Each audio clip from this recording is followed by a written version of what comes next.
নমস্কার, সবাই কেমন আছেন? নিশ্চয়ই খুব ভালো। আমিও ভালো আছি। সকালবেলা ঘুম থেকে উঠেই নিজের ব্রাশ করে তারপরে ১ কাপ লিকার চা নিয়ে বসি। সামনের দিকের জানলাটা প্রথমে খুলে দিই। তারপরে চা খেয়ে ধীরে, ধীরে এই জানলাগুলোকে খুলে দিই। এই দেখুন আমাদের গ্রামটা। গ্রাম নয়, আমাদের কলোনি বলে। তো চারিদিকের পরিবেশটা একদম সবুজে সবুজ। দেখুন আমাদের এখানে প্রচুর গাছ চারিদিকে। এটা আমার পাশের বাড়ি। আর এই দেখুন সামনের দিকটাও কিন্তু প্রচুর গাছ। চারিদিকে সবুজে একদম ভরা। তো এই যে আমাদেরও বেড়া গাছে ভর্তি হয়ে রয়েছে, এখানে এগুলো ফুল গাছ, সেই জন্য খুব পাতলা করে আমি কাটতে দিই না। আর এখানে একটা কারিপাতা গাছও আছে, যার জন্য বেশি কাটতে দিই না। আর ওই যে দূরে দেখতে পাচ্ছেন, ওই দিকটায় না খুব সাপের আনাগোনা। আর সেই জন্য আমি কিন্তু দরজাটা বন্ধ করে রাখি। খুলে দিই যখন আমি কাজ করি, কিন্তু যখন আমি এঘরে ওঘরে থাকি তখন আমি দরজাটাকে বেশিরভাগ সময়ই আটকে রাখি, কারণ খুব সাপের উপদ্রব। চলুন এবার রান্নাঘরে চলে যাই। রান্নাঘরে গিয়ে রান্না শুরু করে দিই। তো সবার আগে আমি মেয়েটাকে একটু দুধ দিয়ে আসি, কারণ আমিও কিন্তু চা খাওয়ার পর 1 কাপ দুধ খাই। আমার খুব নেশা 1 কাপ দুধ একটা বিস্কিট দিয়ে খাই।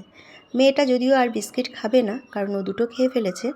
আর ওর তো ডায়াবেটিস আছে, জুবিনিয়াল ডায়াবেটিস। ও সেই জন্য প্রচুর ডায়েট মেনটেন করে। তো এখন কিন্তু ও শুধু দুধ খাবে। আগে সকালবেলা ঘুম থেকে উঠে দুধ বিস্কিট খেত, কিন্তু এখন খায় না। এখন বলে রান্নাটা তোমার হতে দেরি হয়, সেই জন্য ও মাঝখানে দুধটা খায় আর সকালবেলা আমাদের সাথে লিকার চা বিস্কিট দিয়ে খেয়ে নেয়। তো এইদিকে দেখুন আমি কথা বলতে বলতে কিন্তু সব নিরামিষ রান্না হয়ে গেছে। ভাত করেছি, টকের ডাল করেছি, পটল ভাজা করেছি, পাঁপড় ভাজা করেছি, ঢ্যাঁড়স সেদ্ধ করেছি, নিরামিষ তরকারি করেছি, সব কিছু। আর ওর বাবার জন্য দুধ জাল দিয়ে রেখেছি। সব করেছি, করে এবার ভাবছি বাজারে যাব। কারণ আমার না একটু বাজার যেতে ভালো লাগে, কারণ গুছিয়ে বাজার করে আনতে আমার বেশ ভালো লাগে। তো ইচ্ছে করলে আমি বাজারে চলে যাই। তো আজকে ভাবছি আমি বাজারে যাব।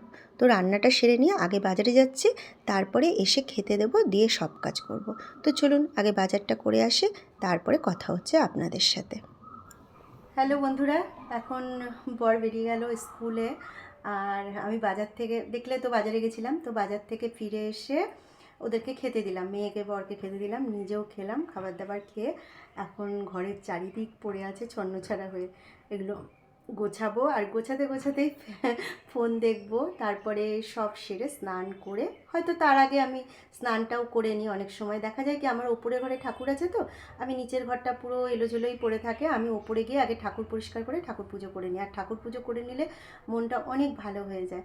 তো ঠাকুর পুজোটা করে তারপরে আমি নিচের কাজকর্ম সেরে তারপরে আবার একটু স্নান, মানে ওই পুরো স্নান নয়, ওই হাত পা ভালো করে ধুয়ে চোখে মুখে জল টল দিয়ে একদম কাঁচা জামা কাপড় পরে ফ্রেশ হয়ে নিই। তো এইভাবেই কাজ কমপ্লিট করি।